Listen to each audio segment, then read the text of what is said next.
So if you're somebody that likes to tag multiple products in your videos, you need to watch this because there's a chance you're getting penalized and punished by Amazon for over tagging and you're losing upper carousel opportunity. The reason that I know this is because it was happening to me, but I didn't know that until this week. I saw something weird in the data. I was doing an analysis on my own storefront and I saw some weird patterns going on that I hadn't seen before. So I went and I investigated and I am still shook at what I found because it has given me more upper carousel placements this week where I was not before. And I'm going to share with you what I saw, what was going on, and what I did to fix those videos of mine.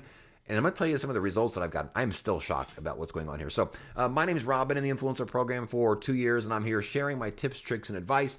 These are things I've learned along the way, both good and bad, to hopefully help you make more money in the program. So if that sounds good to you, like it's in your wheelhouse, please consider hitting the subscribe button. If you get halfway through this video and you find that you're actually getting some value and not just fluff, then maybe also consider hitting the like buttons because, yeah, I'm a grown man, but I like likes. I do think I'm your Amazon influencer guy. The free Chrome extension for Amazon influencers, we have over 200 users now, so I thank you guys for the support on that. I'll put a link to that down below. It's 100% free to download, 100% free to use every single feature. Also, my Fluencer Fruit, if you need a product research tool for the Amazon Influencer Program, my Fluencer Fruit discount link is also down in the description, and also a affiliate link to this microphone here. Why? Because I don't charge anything for this channel. I don't have a course to sell you. I'm just putting out fire videos and free extensions so you guys can make more money, but I don't ask for any payments or put a paywall up in return. So what I would ask is that if you could have a moment, just while you're watching this, scroll down and click the Amazon Influencer link to this microphone. Now, you certainly don't have to buy it. It's an awesome mic, but then if you happen to buy anything on Amazon over the next 24 hours, whatever their weird window is now, then I have a chance at making some commissions on what you buy. And in a weird way, you end up supporting me without actually giving me any money, and I end up getting supported without having to ask for any money. So it's a win-win. That allows me to continue putting out these videos and keep the extension alive and up to date and adding more features in. So click that Amazon influencer link below. I really appreciate that. So here's what I saw happening this week. Well, let me ask you this. You ever look at a product and it's got an upper carousel and there's other influencers there, but there's a couple of empty spaces, right? It's not totally full. You make a video for that product but you don't get a placement. You're not even on the page and you're like, why? Why am I ugly? Do I smell weird? Probably, but that's not why you're not on that page.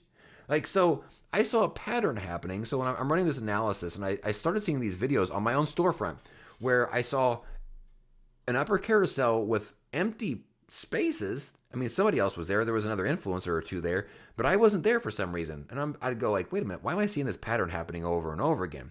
So what I did is I went and I checked out those videos, those products that I should have been on, but I wasn't. And what I found predominantly was that if there were empty spaces in the upper carousel and I should have been there, but I wasn't, the video that I made for that product typically had at least 4 products tagged on the video. And I saw this over and over again. I should have been there, but I wasn't. My video had 4 or more products tagged. So you start thinking like, is there something wrong with 4? It didn't happen with 3, right? It wasn't happening with any other number until I hit 4 and up. And I was just like, you know what? Let me just try something here because I wasn't even showing up on the page for any of these. And at that point, it was like 5 or 6 videos that I found like this. And each of those videos had at least 4 products tagged. So you're talking about 20 different products that my video wasn't appearing on at all, even in the lower carousel. So I was like, you know what? I'm going to knock the tagging down a little bit. And by the way, these weren't over tagged like I was just grabbing random products. It was usually comparison videos. Like one of them was like comparing these 4 pillows. I had bought these 4 pillows. So it was almost always comparison videos. And I was like, you know what? Let me shave this number down from 4 to no more than 3. And so what I would do usually is I'd pick whichever one was selling the least, like sold in the last month, and I'd pull that one out. And I made adjustments to all of them. And I just kind of forgot about it. I was like, okay. And then about 2 days later, I came back and I was like, I'm going to check on some of those. I went straight to the pillow one, and I swear on every organ in my body, except maybe the important ones. Maybe, oh, you know what? The important ones. I'm with it. Almost every single one of those products that I changed the tagging on, I was not just on the page now, I was in the upper carousel.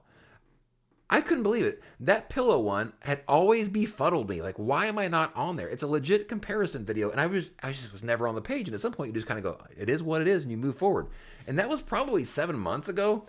I make one adjustment, and I take some of the tagging off, and all of a sudden 3, because I removed one of them because it wasn't selling and I needed to get under 4, we're there. Everything that I could remember, because I didn't write anything down because that's how organized I am, everything that I went back and checked, I was like, I'm in the upper carousel now. Oh crap, I'm in the upper carousel now. Again, I think it was like all 5 of those, and there might have been like one ID in there that I wasn't quite yet, but almost everything across the board, I was upper carousel, and I was just like, oh crap. This is a real thing. So I went back into my storefront, and these I did write down because I wanted to do a video if this ended up being legit. So here on my last round, again, small samples. I don't have a lot of videos where I tag a lot. I just don't. But I found 3 more videos, and so one of them I had tagged 5, another one I had tagged 5, and one I had tagged 4. I wasn't on the upper carousel on any of these. That's why I wrote them down on my list, because I wasn't in the upper carousel.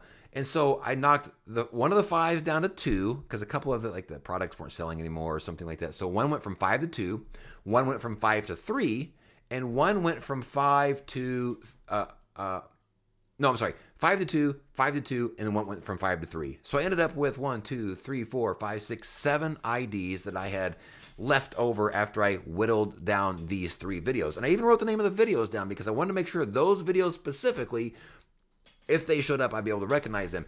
And as I sit here in front of you, 6 out of those 7 IDs, I am now in the upper carousel where I was not getting a sniff 2 days ago. And the 7th one, I'm in the lower carousel because the upper carousel is actually packed. I've done this twice now, and it worked. Now, I think there's a possibility that some of you may already know this. That's that I probably want to mention. I don't know how I missed. I know that Amazon doesn't want you to abuse tagging, and I think that this is probably something they have implemented over the course of the last year, specifically to try to avoid people from adding a bunch of random products in. Look, if you're going to do that, we're not going to let you be seen on the screen. But if this is legit, then everybody needs to be going back through their storefront and looking for videos where they have tagged 4 or more products and make adjustments. Well, check to see if you're showing up on the screen once, if you're showing up on the page at all. And if you're not, write down the name of that video, whittle it down to under 4, and then go back and check it in a couple days, whichever IDs you've got left over. Because if it's legit, then there are upper carousel opportunities waiting for you that all you need to do is de-tag a little bit. Now, there's a couple of things I also noticed in relation to this. One was, if one of the IDs you tagged was the parent ID, it seemed to not have the same impact. So if you had 4 tags, but one of them was the parent, that seemed fine. I don't know why. I'd still see my videos on all of those. Or I saw a couple where one of the IDs maybe had been deactivated or deleted or something. It was like a blank space or something like that. Those also seemed to not be as affected. It seemed like it was legitimate straight tags, 4 legitimate product tags or more seemed to be the ones getting punished. So go through your storefront, don't go crazy. Don't do everything you got. Find 5 videos if you can, if you got them. Some people may not, that have 4 or more products tagged. Remove whatever is selling the least, and come back